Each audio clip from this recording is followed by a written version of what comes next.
বাংলাদেশের অর্থনীতির অন্যতম মূল চালিকা শক্তি গার্মেন্টস শিল্প। বিশ্বের দ্বিতীয় বৃহত্তম পোশাক রপ্তানিকারক দেশ হিসেবে আমাদের আরএমজি বা রেডিমেড গার্মেন্টস সেক্টরে কাজ করে 40 লাখেরও বেশি শ্রমিক। কিন্তু এই শ্রমিকদের মজুরি, কাজের পরিবেশ এবং অধিকার কতটুকু নিশ্চিত?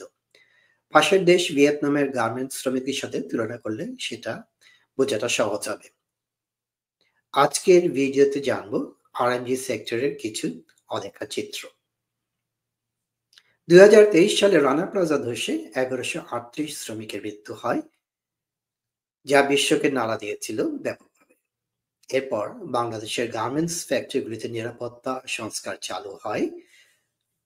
অ্যাকর্ড এবং অ্যালায়েন্সের মতো সংস্থাগুলি ফ্যাক্টরি পরিদর্শন আরম্ভ করে, কিন্তু আজও অনেক ফ্যাক্টরি নিরাপত্তা ব্যবস্থা প্রশ্নবিদ্ধ। বাংলাদেশের অনেক ফ্যাক্টরিতে শ্রমিকরা 12 থেকে 14 ঘন্টা কাজ করলেও ওভারটাইমের টাকা নিয়মিত পান না।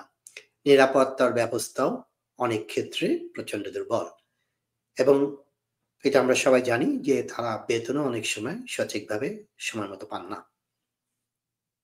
অন্যদিকে ভিয়েতনামের শ্রমিকদের জন্য কঠোর নিরাপত্তা নীতি আছে। ফ্যাক্টরিগুলিতে নিয়মিত অডিট হয় এবং শ্রমিক ইউনিয়নের শক্তি অনেক বেশি।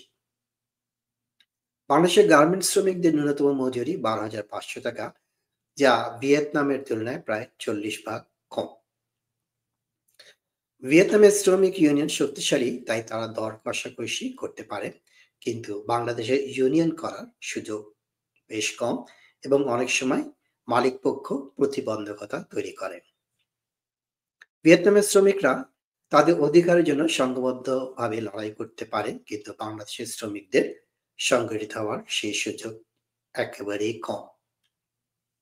H&M, জারা, অ্যাডিডাসের মতো বিখ্যাত ব্র্যান্ডগুলি বাংলাদেশ ও ভিয়েতনাম থেকে পোশাক কেনে, কিন্তু তারা ভিয়েতনামে বেশি দাম দিলেও বাংলাদেশ থেকে কম দামে কেনে, কারণ বাংলাদেশের শ্রম খরচ কম, কিন্তু এর খেসারত দিতে হয় শ্রমিকদের। গ্লোবাল ব্র্যান্ডগুলোর চাপে ভিয়েতনামের শ্রমিকরা অধিকারে এগিয়েছে, বাংলাদেশেও একই চাপ প্রয়োজন।